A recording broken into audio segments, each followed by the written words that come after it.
Bonjour, monsieur Tchepli Dramé. Bonjour. L'opposition vient de réussir sa marche les samedis derniers, que vous étiez au premier rang. Quel est le message que vous voulez passer? Tous les dirigeants de l'opposition étaient au premier rang. Et à l'occasion de cette marche, le peuple malien a exprimé son mécontentement. Le peuple est mécontent de la mauvaise gestion du pays, de la mauvaise gouvernance. Le peuple malien était mécontent de la mauvaise gestion de la question du Nord. Le peuple malien est mécontent des surfacturations à l'appel auxquelles se livrent les dirigeants actuels du pays. Et quand le peuple est mécontent, il est normal qu'il exprime son mécontentement. Le droit de manifestation pacifique est un droit constitutionnel, c'est un droit démocratique. Et le peuple s'est servi de ce droit pour passer un message précis. Ce n'est pas un message de l'opposition.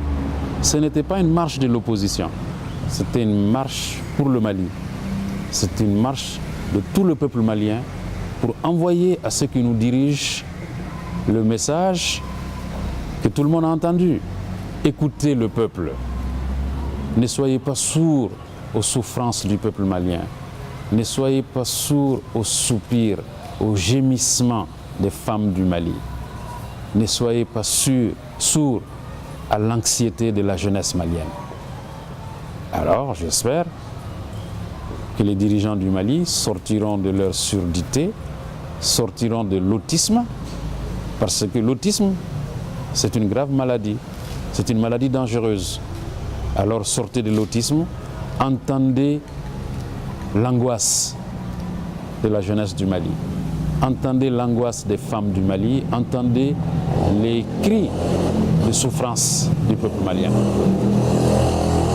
Alors, justement, ça a été un mouvement massif, populaire, là-dessus pas de problème. Et quelle est la suite à donner? Qu'est-ce que vous attendez? Est-ce que vous avez des retours peut-être sur l'impact de cette marche un peu inédite à Bamako? Est-ce qu'il y a eu déjà quelque chose? Vous connaissez dans le monde des dirigeants, des hommes politiques qui peuvent rester indifférents à cette démonstration de force? Il y en a eu où et quand? Les dictateurs, et même en France, je suis français, on a pendant des mois pour le CPE par exemple manifesté. Ça a fait bouger des choses, si vous voulez, des mois après. Mais au départ, l'attitude du gouvernement était... Voilà, c'est pourquoi je vous dis qu'il n'y a pas au monde d'hommes d'État, de dirigeants qui peuvent rester indifférents et sourds devant une telle démonstration de force du peuple. Alors, je crois que nos dirigeants entendront le message ou les messages adressés par les dizaines de milliers de Maliens qui sont sortis en masse. Vous étiez de la manifestation aussi. Donc vous avez vu. Donc vous faites partie de ces dizaines de milliers de Maliens qui ont battu le pavé pour que ça change. Et ça changera. Ça ne peut pas rester comme ça. Ce n'est pas possible. Vous êtes une des figures emblématiques de l'opposition. Certains vous reprochent de faire ombrage au chef de file de l'opposition. Que pensez-vous? Ils nous font une mauvaise querelle au chef de file et à moi et aux autres dirigeants. Nous marchons main dans la main. Vous avez vu pendant la marche, vous avez vu ces images-là où nous étions main dans la main. Nous marchons ensemble main dans la main. Le chef de file joue pleinement et totalement son rôle. La manifestation du samedi 21 l'a montré. Je crois que ça, c'est une question secondaire. Nous ne nous arrêterons pas à ça. Le chef de file est le chef de file et le porte-parole de l'opposition, il joue son rôle. Les autres dirigeants de l'opposition sont là pour accompagner l'accomplissement de cette mission. Êtes-vous peut-on dire que vous êtes pour une opposition constructive? Je fais référence à ce qu'a pu dire M. Sadou Diallo du PDS, qui lui dit qu'il veut faire une opposition constructive, c'est-à-dire quelque chose qui se fait avec le gouvernement en place et pas contre lui. pour essayer de trouver des solutions ensemble. Est-ce que c'est le type d'opposition qui vous caractérise, que vous pratiquez? Mais ça, c'est votre définition de l'opposition constructive. C'est pas celle de Sadou Diallo. Non, non, non.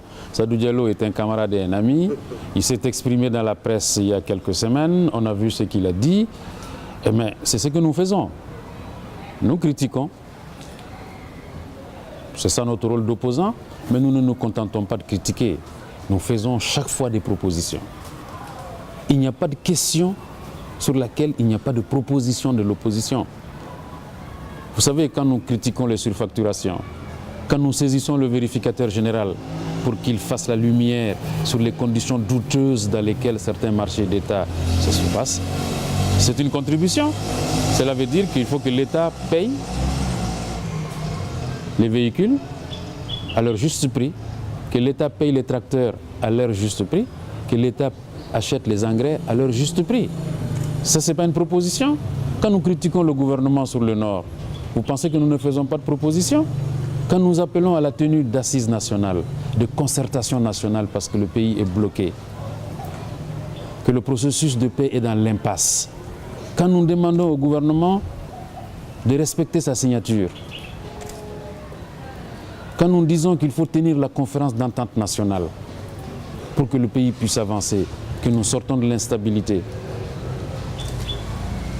et nous sortions de l'insécurité. Vous croyez que ça, ce n'est pas des propositions? Non, je crois que notre opposition est une opposition démocratique et républicaine. Et par définition, une opposition démocratique et républicaine est une opposition constructive. De ce point de vue-là, il n'y a pas de différence, il n'y a pas de divergence entre ce que nous faisons, ce que nous disons et ce que préconise le maire de Gao qui préside en ce moment le PDS. Dans ces exemples, dans ces solutions dont vous parlez, si on parle du Nord, vous avez cité le Nord en exemple, le Nord ça a toujours été un endroit où les différents pouvoirs qu'il y a pu y avoir au Mali n'ont jamais vraiment réussi à résoudre ce problème-là. Ah, ça c'est pas exact. Ça c'est pas exact.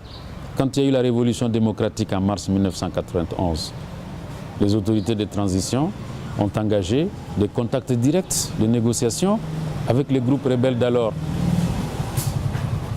Et il y a eu un accord qui a été signé à Bamako ici, n'est-ce pas? Et qui s'appelle le Pacte national de paix et de stabilité. Donc on ne peut pas dire que les différents gouvernements du Mali n'ont pas résolu ou n'ont pas réussi à résoudre la crise du Nord. Et le Pacte national a été mis en œuvre. Le Pacte national a ouvert une ère de 20 années de stabilité, d'application du Pacte national. Malheureusement, cette ère, cette période de 20 années pendant lesquelles la stabilité a été construite, l'unité du Mali a été patiemment édifiée, cette période a pris fin par la rébellion déclenchée par le MNLA en janvier 2012 et dont nous connaissons les conséquences. L'occupation du pays, l'occupation du pays, des 2/3 du pays par des groupes terroristes, maliens et étrangers, l'effondrement de l'État, l'effondrement de l'armée, les conséquences de l'attaque de janvier 2012 sont incommensurables pour le Mali. Mais le gouvernement de transition a engagé des pourparlers avec l'appui de la CEDEAO et de la communauté internationale. Et ces pourparlers ont débouché sur l'accord préliminaire de Ouagadougou, qui a permis le retour de l'État dans la région de Kidal, qui a permis l'organisation d'une élection présidentielle, sans laquelle le président actuel n'aurait pas été au pouvoir. Donc on ne peut pas dire que les gouvernements successifs du Mali ont été incapables de résoudre la question du Nord. Ce qui se passe, c'est que l'actuel président et ses gouvernements ont été incapables de faire face aux défis. Ils ont échoué, ils ont déçu les Maliens. Au lieu d'appliquer l'accord de Ouagadougou, à partir de leur installation en septembre 2013, on les a vus se perdre dans des déclarations contradictoires. Je ne négocierai pas, je ne laisserai aucun rebelle se hisser à mon niveau. je ne me ferai pas trimballer ou je ne me laisserai pas trimballer. On est allé de déclaration contradictoire en déclaration contradictoire jusqu'au désastre national de mai 2014, jusqu'à l'humiliation nationale avec la visite du ministre Mara à Kidal. Une visite qui a été faite en accord total avec le chef de l'État, avec le président de la République, parce que c'est impensable qu'un Premier ministre puisse se rendre avec plusieurs membres de son gouvernement à Kidal. Ça conduit au désastre.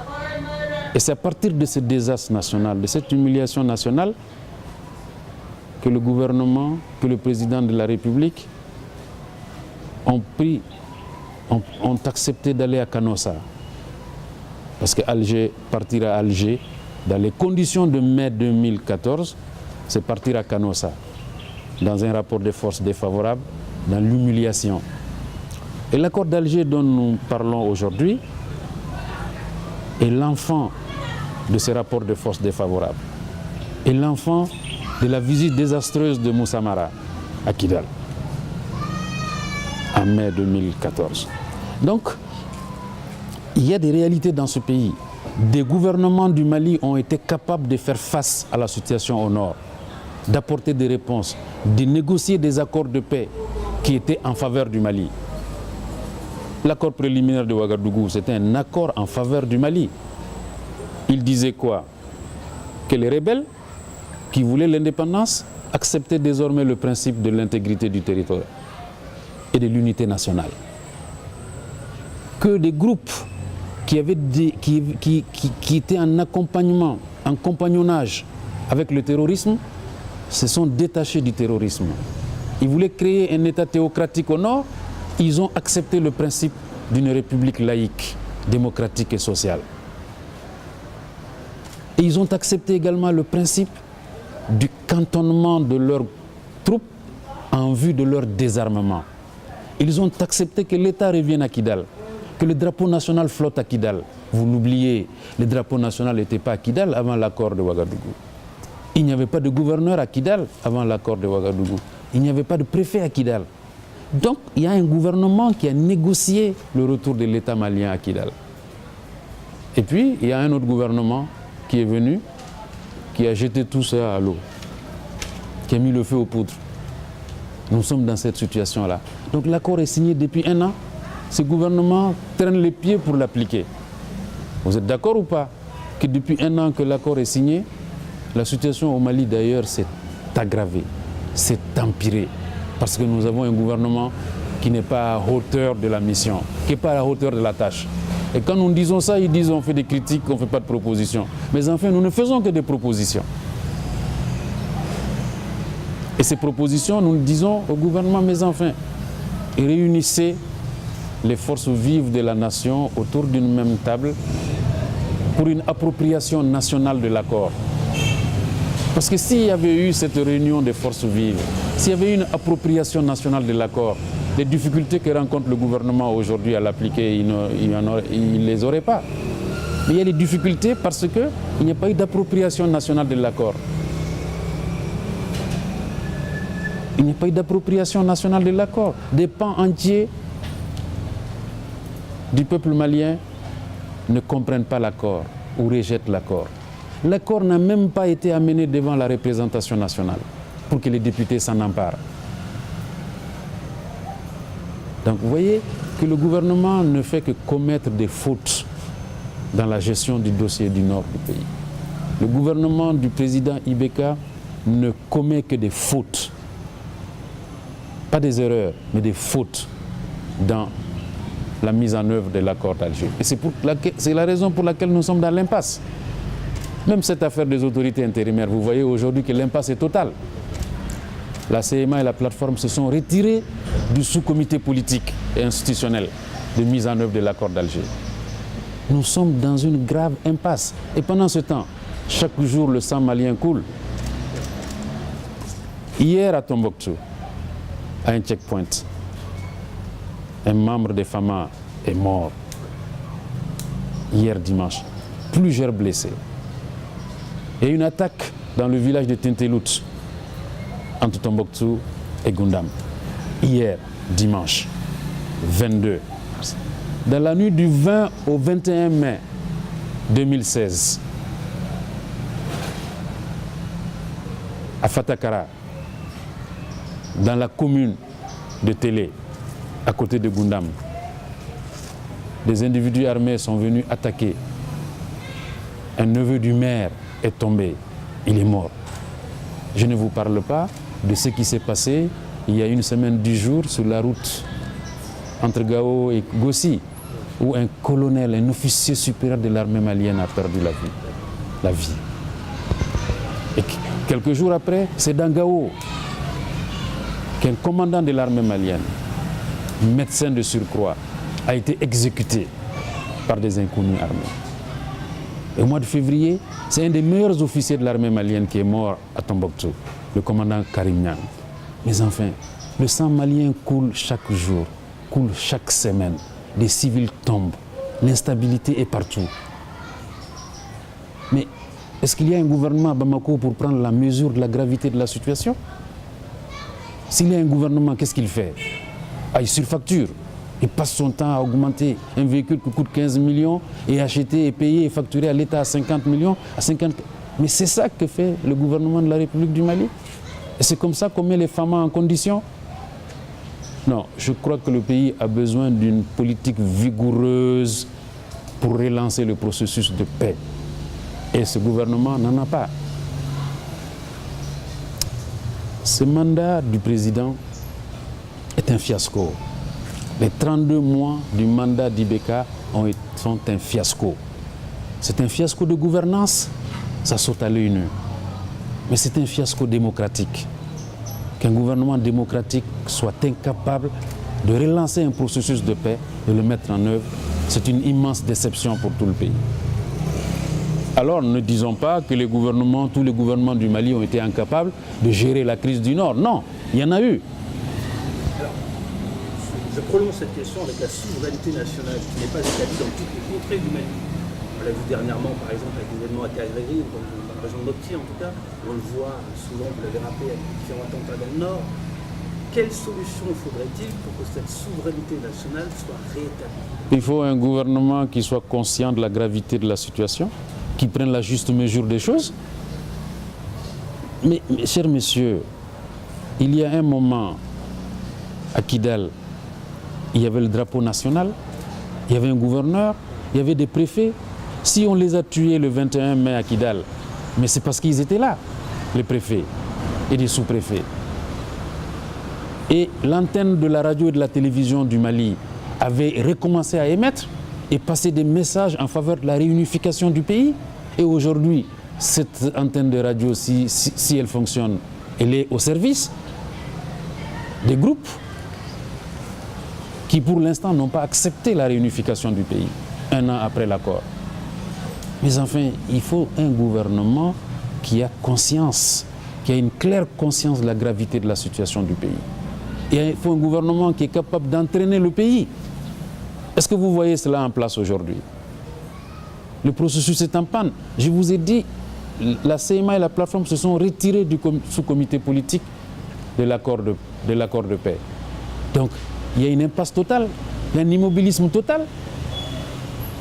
Alors nous disons encore une fois à Monsieur le Président de la République, la situation est grave. Réunissez les forces vives du pays pour une appropriation nationale de l'accord de paix. Nous sommes en retard dans la mise en œuvre de l'accord. Pourquoi? Parce que le gouvernement ne sait pas ce qu'il faut faire. Le gouvernement traîne les pieds. Et ce n'est pas seulement l'opposition qui le dit. Les groupes du Nord qui ont signé l'accord le disent. La communauté internationale est insatisfaite de ce que fait le gouvernement pour mettre en œuvre l'accord de paix. Alors vous voyez un gouvernement qui ne fait pas ce qu'il faut faire en matière de gestion générale du pays. Un gouvernement qui, de ce point de vue, affaiblit le pays, fragilise le pays.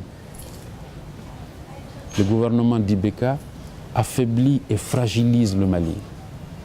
Il est incapable de gérer la situation nationale et nous devenons une menace pour nos voisins.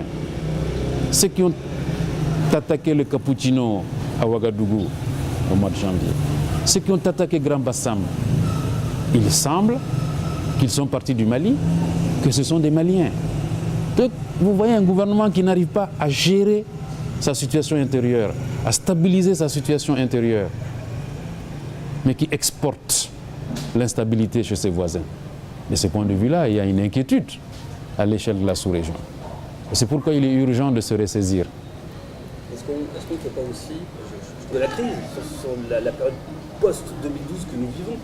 Le pays doit être redressé, ce n'est pas une chose facile. Est-ce qu'on peut tout mettre sur les épaules d'un président, d'un gouvernement, ou aussi quelque part aussi sur cette crise? Cher monsieur Dubois, vous êtes libre de chercher des circonstances atténuantes. Pose toute la question. Vous êtes libre de chercher des circonstances atténuantes pour le président du Mali.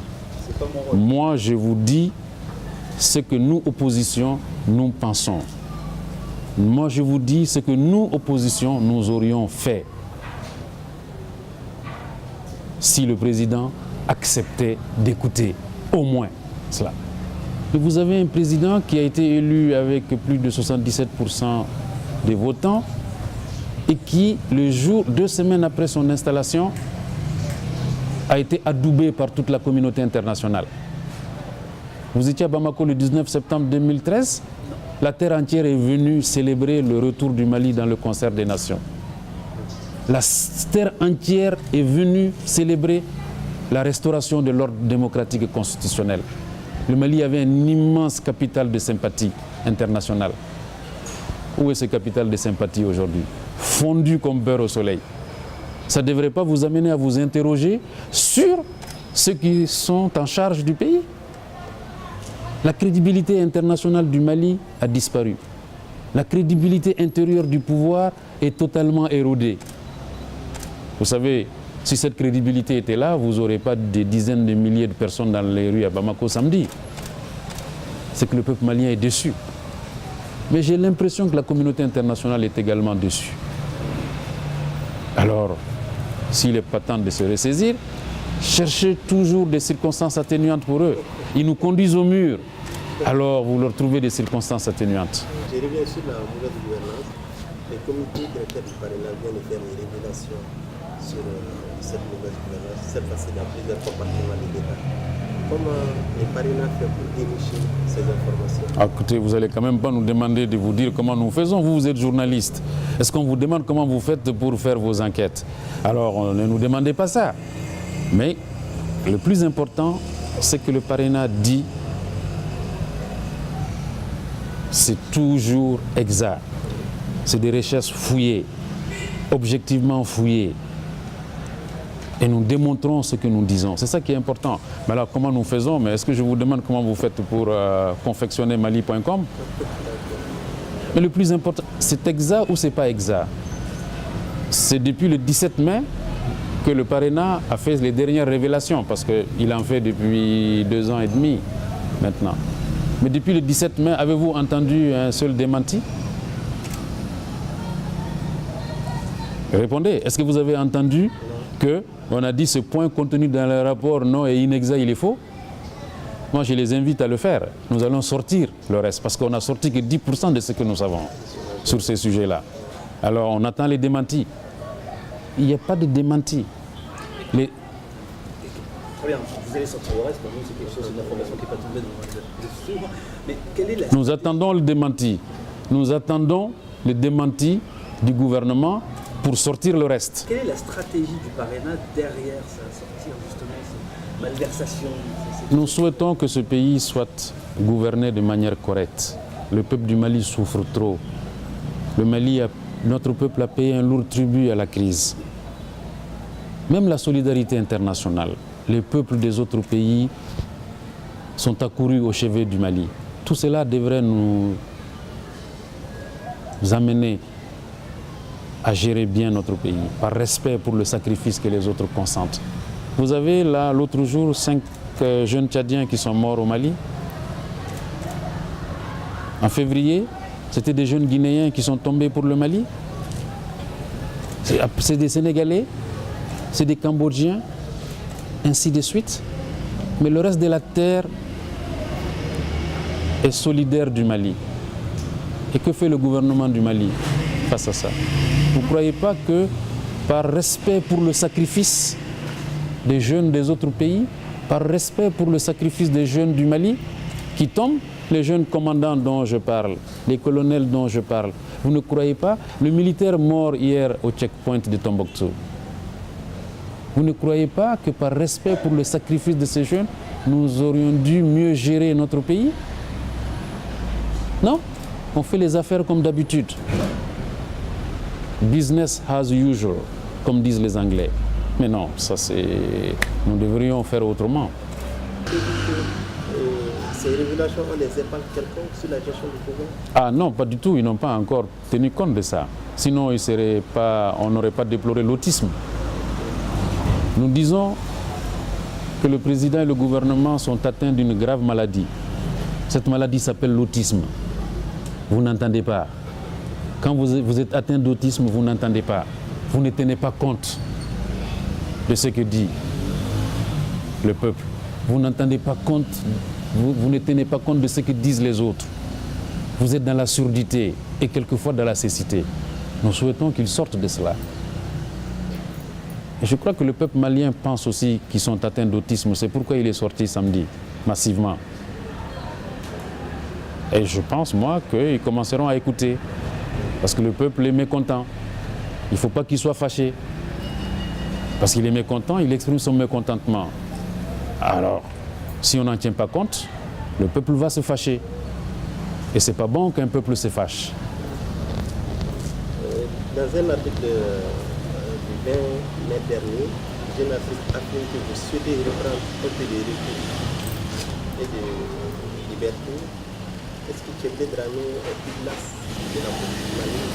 Tchéblé Dramé est quoi? Lassé de la politique malienne? Mais non.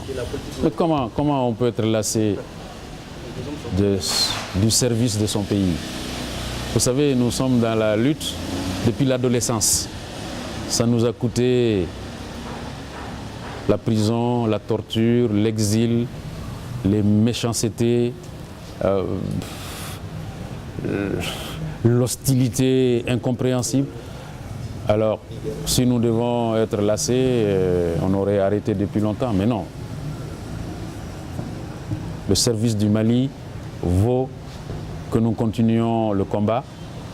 Vous voyez, tous ces vétérans-là qui sont assis à côté, qui se battent depuis des années, qui sont là encore, qui se battent depuis des décennies. Non, je crois qu'il n'y a pas de lassitude. Vous parlez de quoi? Il y a un congrès du parti en vue et ce congrès prévoit effectivement de renouveler les instances du parti. Alors il faut avoir du respect pour le peuple du Parena et lui laisser le droit, le soin, le choix de renouveler les instances du parti. C'est de cela dont il s'agit. Justement, donc vous n'êtes pas là de la politique, vous êtes très critique envers le gouvernement actuel, vous avez une vision des solutions claires de ce qu'il faudrait faire. Quelles sont vos ambitions politiques futures? Est-ce qu'on va vous retrouver peut-être aux prochaines échéances présidentielles, à la prochaine élection présidentielle? On ne peut pas être là de l'amour de son pays. L'amour du pays, on l'a ou on ne l'a pas. On ne peut pas être lassé d'aimer son pays. On ne peut pas être lassé du patriotisme. C'est pas ça la question.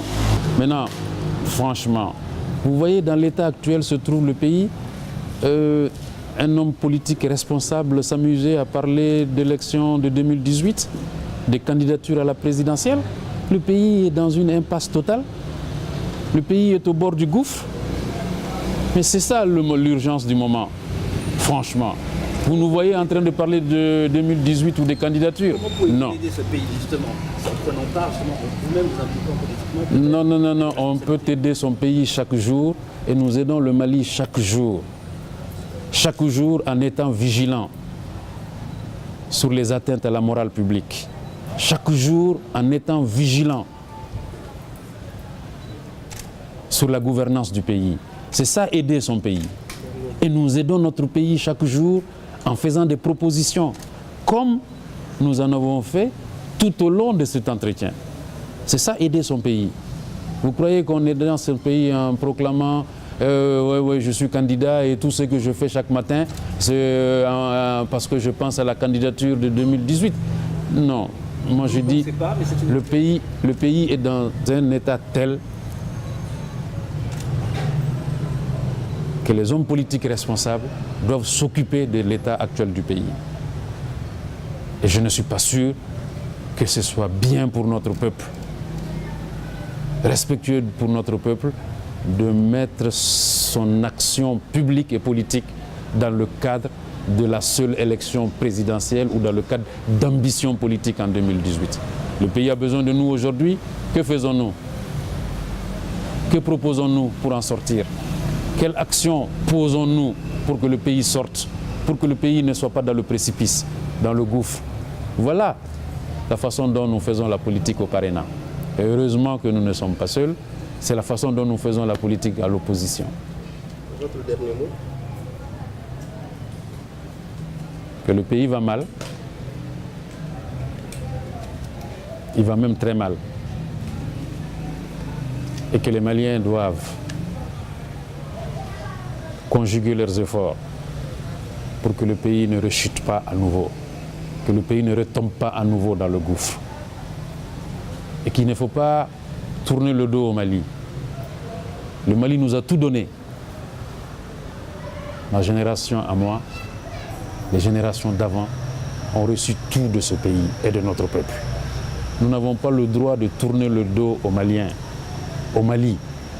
Nous avons le droit, nous avons le devoir de faire face à notre pays, de l'aider à sortir de l'impasse dans laquelle il se trouve. Merci. Merci, monsieur. Merci, monsieur.